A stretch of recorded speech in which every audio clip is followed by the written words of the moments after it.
Halo guys, kembali lagi di channel Mas Raka dan Dek Rafa. Jangan lupa komen dan subscribe.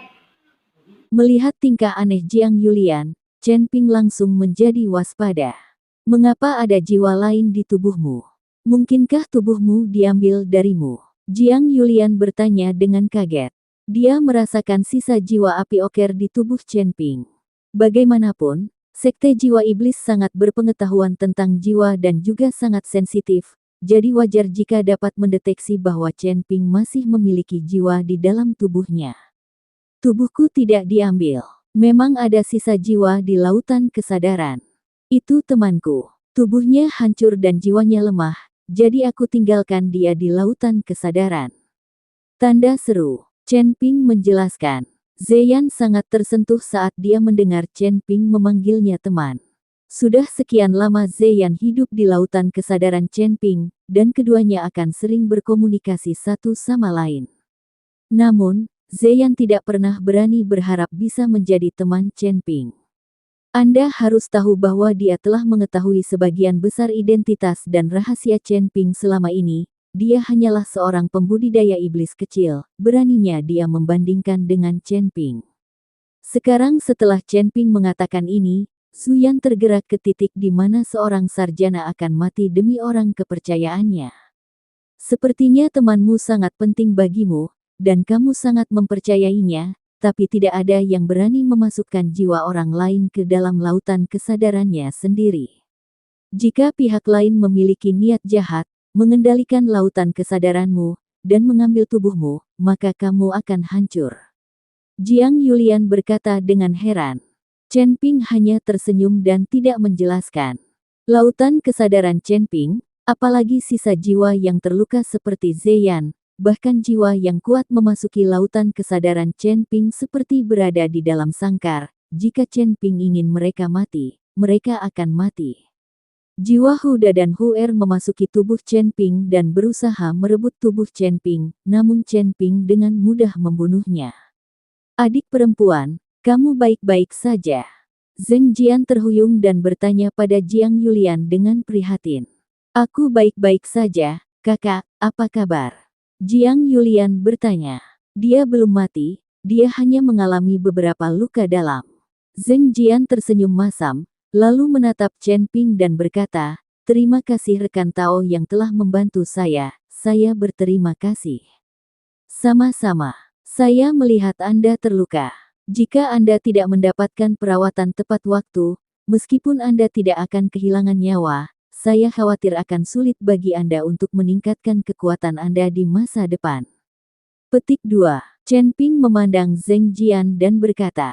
Ketika Zheng Jian mendengar ini, matanya dipenuhi kepanikan. Bagi seorang biksu, tidak bisa meningkatkan wilayahnya akan lebih tidak nyaman daripada mati. Tuan Cheng, apakah Anda seorang apoteker? Jiang Yulian memandang Chen Ping dengan kaget dan bertanya. Anda tahu, apoteker sangat langka di dunia para dewa dan manusia, dan di kedalaman gunung iblis surgawi mereka, jumlah apoteker bahkan lebih sedikit.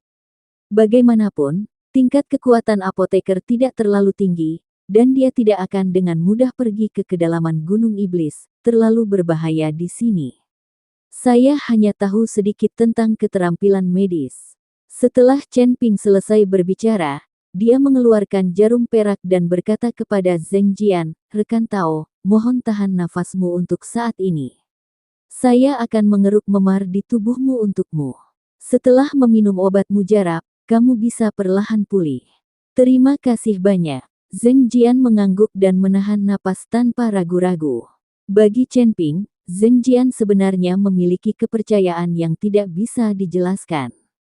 Chen Ping menerapkan akupuntur pada beberapa titik akupuntur Zheng Jian hanya dalam beberapa menit. Zheng Jian merasakan gelombang panas menjalar ke seluruh tubuhnya. Lalu seteguk darah hitam muncrat. Chen Ping menyingkirkan jarum perak itu, mengeluarkan pil berwarna gelap dan berkata, minumlah pil ini dan kamu akan sembuh dalam beberapa hari. Zheng Jian meminum pil itu dan langsung menelannya. Di dunia para dewa dan manusia, sebenarnya tidak banyak orang yang berani mengambil barang dari orang asing seperti ini, kecuali mereka memiliki kepercayaan khusus satu sama lain. Terlihat bahwa Zheng Jian sangat percaya pada Chen Ping.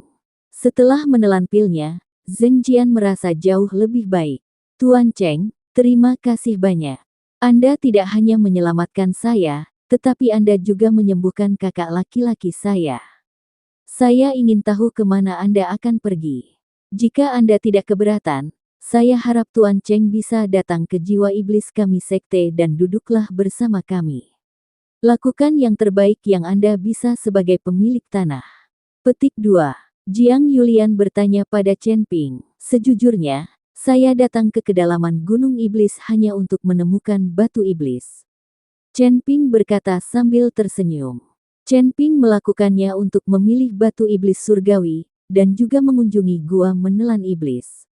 Apakah Tuan Cheng punya teman yang perlu membentuk kembali tubuhnya? Apakah itu yang ada di tubuhmu? Jiang Yulian bertanya. Chen Ping tertegun sejenak dan berkata dengan bingung, apakah Nona Jiang juga tahu bahwa batu ajaib ini digunakan untuk membentuk kembali tubuh? Tentu saja, sekte jiwa iblis kami mengkhususkan diri dalam mempelajari jiwa. Membentuk kembali tubuh fisik jiwa juga merupakan sesuatu yang dipelajari sekte kami. Namun, batu iblis surgawi sangat langka. Hanya biksu di alam Mahayana atau lebih tinggi yang akan menggunakan batu iblis surgawi untuk membangun kembali tubuh fisik mereka setelah tubuh fisik mereka dihancurkan, karena tubuh yang dibangun kembali dengan batu iblis surgawi akan sangat kuat. Jika tubuh yang dibentuk kembali terlalu lemah, tidak peduli seberapa tinggi alamnya, tidak akan ada gunanya. Ia tidak akan mampu menahan aura menakutkan, dan tubuh itu bahkan bisa meledak. Cinta. Lagi pula, bisa berteman dengan para biksu yang berada di alam Mahayana atau bahkan alam yang lebih tinggi adalah sesuatu yang pantas untuk dipamerkan. Mungkinkah teman Tuan Cheng adalah seorang biksu di alam Mahayana atau lebih tinggi? Ketika Jiang Yulian mengatakan ini, dia menatap Chen Ping dengan mata penuh iri. Chen Ping ragu-ragu sejenak, lalu tersenyum pahit dan berkata, sebenarnya, aku tidak tahu kekuatan temanku. Dia hanya memberitahuku bahwa dia membutuhkan batu iblis, dan itu bukanlah teman di tubuhku. Kekuatannya teman di tubuhku sangat rendah. Chen Ping masih belum mengetahui apa kekuatan Feng Mo, lagi pula Feng Mo hanyalah sisa jiwa dan telah mengambil tubuhnya. Tubuh dan kekuatan orang lain pasti akan sangat berkurang. Mengenai keadaan Feng Mo pada puncaknya, Chen Ping tidak tahu.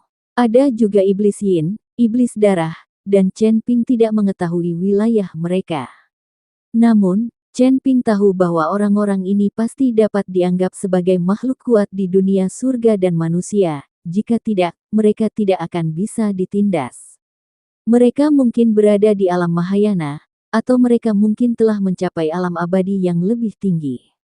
Namun satu hal adalah Chen Ping masih ingat apa yang pernah dikatakan oleh Blood Demon, bahwa dengan satu tatapan dari ayahnya, Blood Demon dapat dimusnahkan. Lalu ayahnya akan berada di negara bagian apa? Chen Ping melihat ke langit, dia tidak tahu kapan dia bisa terbang ke surga, mungkin dia bisa melihat ayahnya di surga. Tuan Cheng, batu iblis surgawi adalah benda yang sangat langka.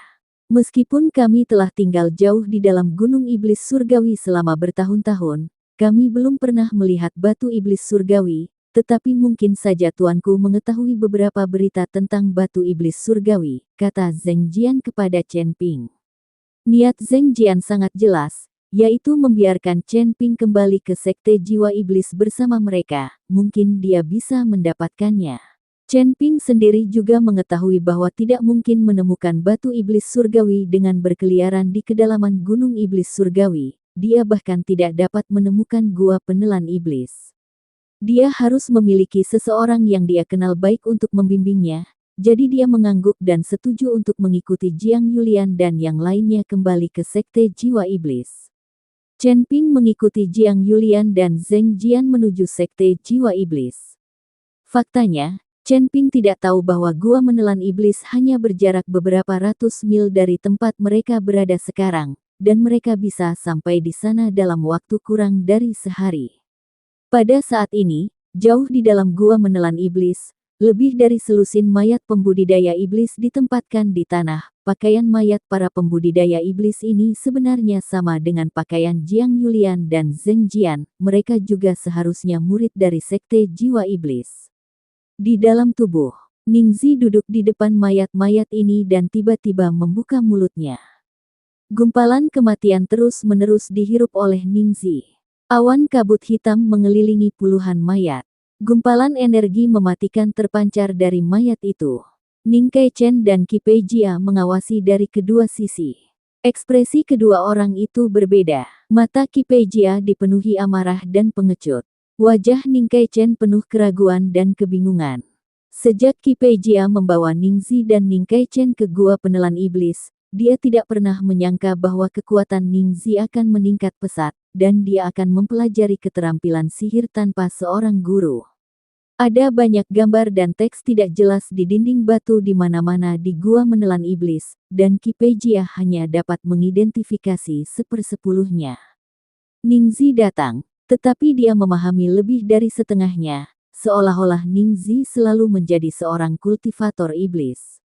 Tapi Ningzi jelas merupakan nenek moyang dari keluarga Ning dan seorang biksu manusia.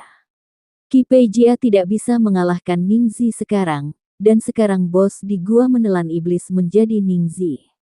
Melihat Ningzi menyedot energi kematian dari mayat-mayat itu, Qi Peijia menjadi marah dan takut. Dia takut Ningzi suatu hari nanti tidak bahagia dan menghisapnya juga. Ning Kaichen tidak mengerti bagaimana leluhurnya, yang akhirnya terbangun, menjadi seorang pembudidaya iblis. Sangat mudah untuk mempraktikkan teknik budidaya iblis. Setelah menyerap energi kematian dari mayat-mayat itu, Ningzi menghela nafas panjang. Hahaha, bau yang familiar, perasaan yang menyenangkan. Ningzi tertawa terbahak-bahak, tubuh lamanya ternyata jauh lebih muda saat ini. Ningzi awalnya menyerap roh jahat dan menjadi pembudidaya iblis dari manusia. Sekarang dia telah kembali ke sifat aslinya sebagai kultivator iblis. Saya berada di puncak alam kesengsaraan. Jika bukan karena pembatasan kulit yang mengerikan ini, saya seharusnya sudah mencapai alam Mahayana sekarang. Ningzi melihat tubuhnya dengan ekspresi sangat jijik. Meskipun nenek moyang keluarga Ning sangat kuat di masa lalu, mereka telah meninggal selama bertahun-tahun. Tubuh fisik diambil oleh Ningzi, tetapi itu membatasi peningkatan alam. Jika Ningzi dapat merebut tubuh biksu alam kesengsaraan yang masih hidup, kekuatannya akan meningkat pesat sekarang. Bahkan seorang beku yang baru saja meninggal di alam kesengsaraan jauh lebih kuat daripada tubuh yang telah mati entah berapa tahun ini. Ning Kaichen memandang Ningzi dengan heran, dengan kebingungan di wajahnya. Dia tidak mengerti bagaimana nenek moyangnya bisa mengucapkan kata-kata seperti itu dan meremehkan tubuhnya sendiri. Ningzi menyeringai pada Ning Kaichen, lalu berkata dengan dingin, "Sebenarnya, saya bukan leluhur keluarga Ning. Saya hanya mengambil jenazah leluhur keluarga Ning Anda. Saya awalnya adalah seorang kultivator iblis, tetapi saya terluka parah dan hampir mati. Saya masih menyimpan jejak sisa jiwa saya, yang akhirnya memasuki tubuh leluhur keluarga Ning Anda. Jika sisa jiwaku tidak terlalu lemah pada saat itu, bagaimana aku bisa mengambil alih tubuh orang tua jahat yang telah meninggal selama bertahun-tahun? Sekarang aku akhirnya memiliki kekuatan, aku ingin membangun kembali tubuhku." Kata-kata Ningzi membuat Ning Kaichen tercengang.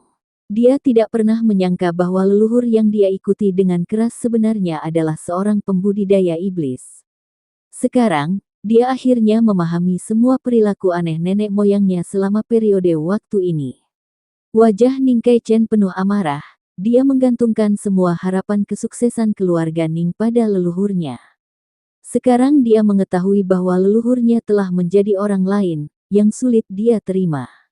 Tubuh Ning Kaichen yang marah sedikit gemetar, dia ingin mengambil tindakan, tetapi dengan sedikit kekuatannya, dia sangat rentan. Sekarang setelah kamu mengetahui kebenarannya, inilah waktunya untuk pergi ke bawah tanah dan menemani anggota keluarga Ningmu. Setelah Ningzi selesai berbicara, dia tiba-tiba mengulurkan tangannya, dan kekuatan hisap yang besar menyedot Ning Kaichen ke tangannya. Vitalitas Ning Kaichen dengan cepat terkuras, dan kemudian ledakan energi kematian muncul dari tubuhnya. Ningzi membuka mulutnya dan menghembuskan energi kematian ke dalam tubuhnya. Lalu dia melepaskan tangannya, dan tubuh Ning Kaichen jatuh dengan keras ke tanah. Qi Peijia memperhatikan semuanya dengan tatapan kosong, dan dia akhirnya mengerti kenapa Ningzi bisa dengan cepat berlatih teknik budidaya iblis. Ternyata dia adalah seorang kultivator iblis.